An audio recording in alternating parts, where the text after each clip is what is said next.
الحمدللہ وحدہ لا شریک لہ والصلاة والسلام علی من لا نبی بعدہ وعلی آلہ واصحابہ الذین اوفوا عہدہ۔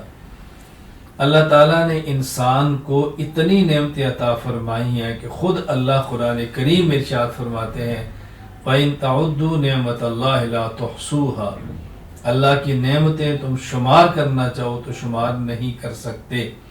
اللہ تعالیٰ کی بہت بڑی نعمتوں میں سے سردی اللہ کی نعمت ہے، بہت بڑی نعمت ہے۔ اس حوالے سے میں عرض کرتا ہوں، سردی اور خصوصاً موسم سرما، سردی کا موسم، سردی سے مراد سردی کا موسم، رسول اکرم صلی اللہ علیہ وسلم ارشاد فرماتے ہیں الشتاء تحفۃ المؤمن، یہ سردی کا موسم ایمان والوں کے لیے تحفہ ہے۔ اللہ اکبر، رسول اکرم صلی اللہ علیہ وسلم نے عجیب بات ارشاد فرمائی ہے۔ اللہ اکبر، طال لیلہ فقام، اس کی راتیں لمبی ہیں، مومن قیام کرتا ہے، تہجد پڑھتا ہے، نوافل پڑھتا ہے۔ عصر نہارہ فصام، دن چھوٹے ہیں تو مومن روزہ رکھتا ہے۔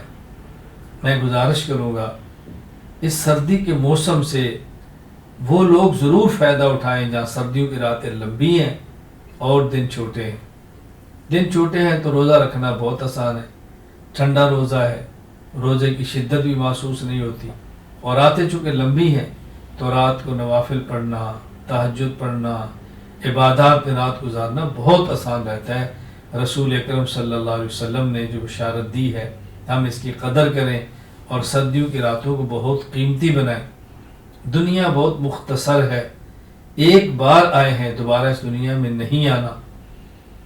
مومن کی شان ہے رات کو اللہ کے سامنے کھڑا ہونا، گڑ گڑانا، مانگنا، آہوزاری کرنا، اللہ سے رو رو کے اپنے گناہوں کو معاف کرانا، رزق اللہ سے مانگنا، عزت اللہ سے مانگنا، صحت اللہ سے مانگنا، عافیت اللہ سے مانگنا۔